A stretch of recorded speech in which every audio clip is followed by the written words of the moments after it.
السلام عليكم ورحمة الله وبركاته، ازيكم حبايبي عاملين ايه؟ وحشتوني جدا جدا بعد غياب مدته سنة، وده كان بسبب وفاة والدتي. اتمنى من كل اللي هيشوف الفيديو يدعو لأمي بالرحمة والأموات المسلمين جميعا يا رب العالمين، انه يرحمهم ويسكنهم فسيح جناته يا رب العالمين. حبيت ان انا ابدأ معاكم فيديو كده جميل، اوردر كده كان صينية العشاء بتاع العروسة، حبيت ان انا اصوره معاكم بكل تفاصيله. حبيت ان انا اشارككم ازاي عملته واقول لكم كان الاوردر عبارة عن ايه. نسمي بسم الله كده ونبدأ. الاوردر كان معايا عبارة عن بطاية وحمام وكفتة، وطبعا صينية مكرونة بالفراخ كده اللي هي نجرسكو. هنبدأ مع بعض نشوف احنا عملنا ايه. طبعا البط كنت منضفاه ومصفياه كويس جدا، والحمام برضو، ومجهزاه على التتبيلة على طول. وهنبدأ معاكم أول حاجة نعمل التتبيلة اللي هتبل بيها البطاية والحمام.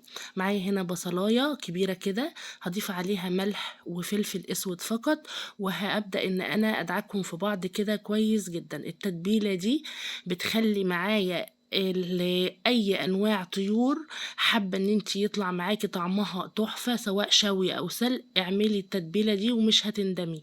بتودي اي نوع من الحمام بط فراخ طعمه في حته تانية.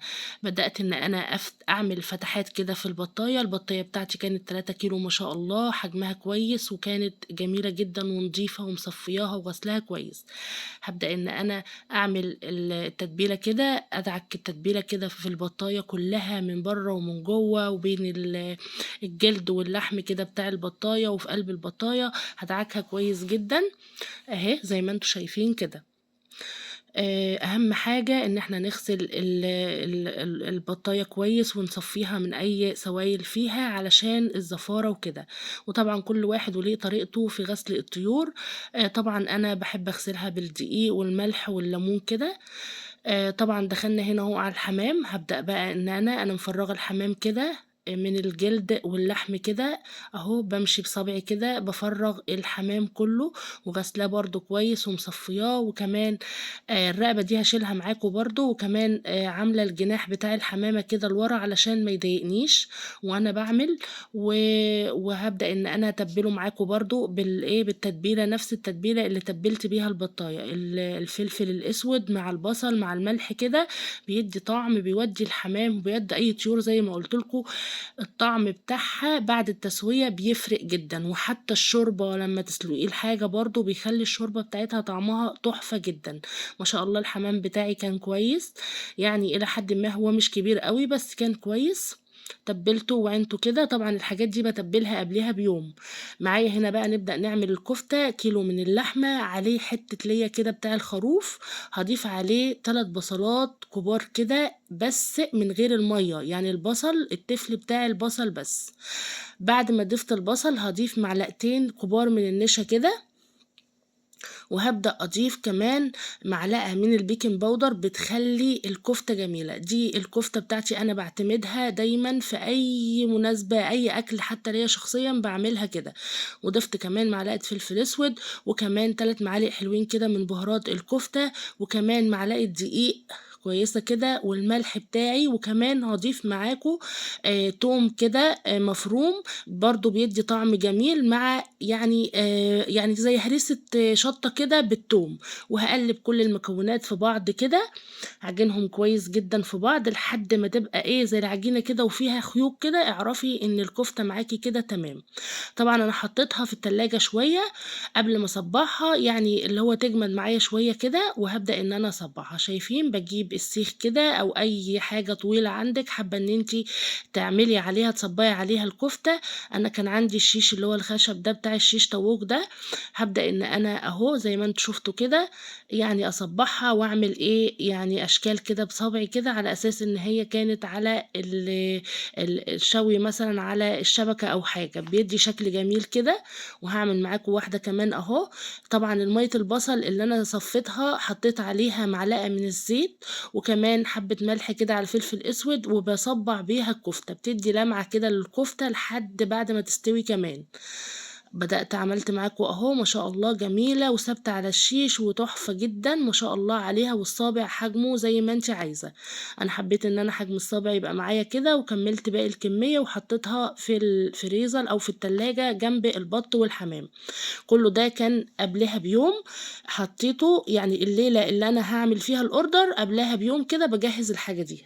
هاعمل معاكم بقى الحشو بتاع الحمام، معايا معلقتين كده أو 3 من السمنة، هاحط عليهم الكبد والقوانص بتاع الحمام اللي كان معايا، وضِفت عليهم كمان حتة كبدة كده من بتاع البطة، على حتة قونصة برضه من بتاع البطة، وهابدأ إن أنا أشوّحهم في السمنة كده. وطبعًا هاضيف عليهم الرز، طبعًا كمية الرز هاقول لِك قد إيه، بس لمّا نشوّح الأول الكبد والقوانص. هنا الرز معايا كان معايا فنجان أهو، فنجان كل حمامة بتاخد فنجان إلا ربع من الرز، يعني دول كانوا كل حمامة ال3 حمامات كل حمامة بتاخد فنجان إلا ربع من الرز. غسلته كويس ونقعته شوية، وبدأت إن أنا أحطه على الكبد والقوانص بعد ما اتشوحت بتاع 5 دقايق كده معايا. هاقلّب كويس كل المكونات بتاعتي في بعضها أهوًا، وهابدأ بقى أضيف بصلاية كده يعني وسط، تكون متقطعة مكعبات صغيرة.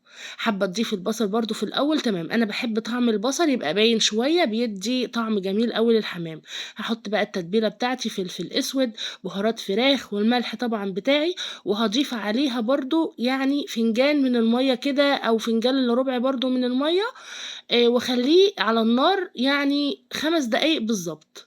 بعد ما أضيف المَيّة أقفل عليه بالغطا كده، وهاخلّيه يعني بالضبط 5 دقايق على النار. بُصّوا بس الأول باقلّب كده كلّه في بعضه، والملح في التوابل في الفلفل الأسود كده، كلّه مع بعضه يتقلّب، وهابدأ أضيف عليه فنجان من المَيّة أو فنجان إلا ربع كده من المَيّة، وهابدأ أقفل عليه وإيه، وأسيبه 5 دقايق على النار، وبعد كده أحشي بيه الحمام بتاعي. طبعًا الخلطة دي تحفة، وفي ناس ممكن تستخدم الفريك مكان الرز، بس اللي كانت طالبة الorder طالبة الحمام بالرز، اللي هو بالخلطة بتاعة الرز دي.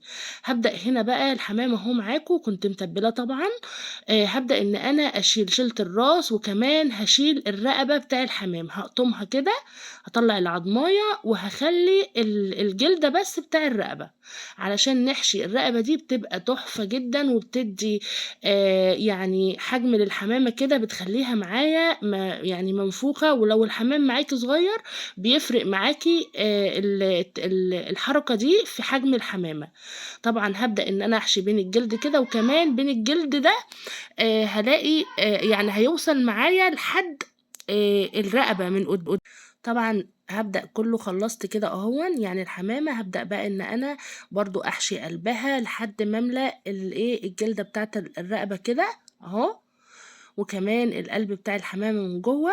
بُصّوا كده كلّها اتحشت ما شاء الله عليها، جميلة أوي. وكمان أحاول على قد ما أقدر أحط المقدار بتاع الحمامة المضبوط عشان ما تفرقعش مننا، وكمان الجلد يفتح مننا.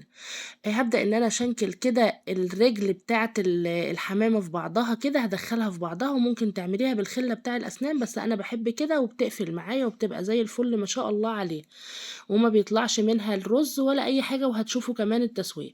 هاعمل معاكم واحدة كمان أهو، شايفين؟ بابدأ إن أنا أحط بين الجلد واللحم كده، وكمان أطلّعه لحد ما يطلع للرقبة بتاع الحمامة كده من قدّام. وممكن تحشي الرقبة من قدّام زي ما أنتِ عايزة كإنِّك بتحشي الممبار كده، بس أنا باستسهل دي وبتبقى سهلة خالص، وكمان يعني علشان ما أقطعش الرقبة وتبوظ منّي، أو إن هي تبقى متقطّعة كده أو مهرية منّي. وهابدأ برضه أحشي القلب بتاعها، وهاعملها برضه بنفس الطريقة بتاع الحمامة الأولانية. أهو بُصّوا باجيب الرجل الأولانية كده وأدخّلها، هو الموضوع بيبقى مش سهل شوية لإن بتبقى المكان ده ضيّق كده أو حجمه صغنّن، وأجيب الرجل التانية أدخّلها في أختها. بُصّوا جميل جدًا ما شاء الله عليه أهو الحمام اتحشى، وهاحطه في الصينية اللي أنا هاسوّي فيها، أنا هاسوّي الحمام في الفرن.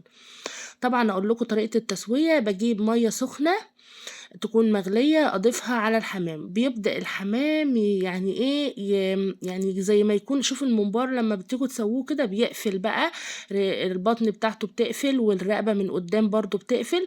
هضيف كده لحد ما اغطيه، وهبدأ ان انا لازما المية تكون بتاعتي سخنة جدا، يعني مية بتغلي. احط ملح برضو، واحط ورق روري، وهحط فلفل اسود. عايزين تحطوا بقى خضار، بصل، جزر، اللي انتوا بتحطوه. لو انتوا بتحبوا تشربوا الشوربة بتاع الحمام، حطوا بقى البهارات او اي حاجة انتوا عايزين تحطوها.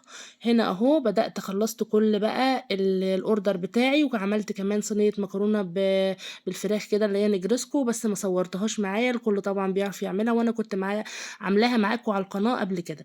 كده هبدأ ان انا اسوي الاوردر بتاعي بقى ونوريكم. اول حاجة هسويها الحمام، دخلته يستوي، وكنت برضو حاطه في الفرن الكفته والبط. كل الاوردر بتاعي انا سويته في الفرن بتاع البوتاجاز.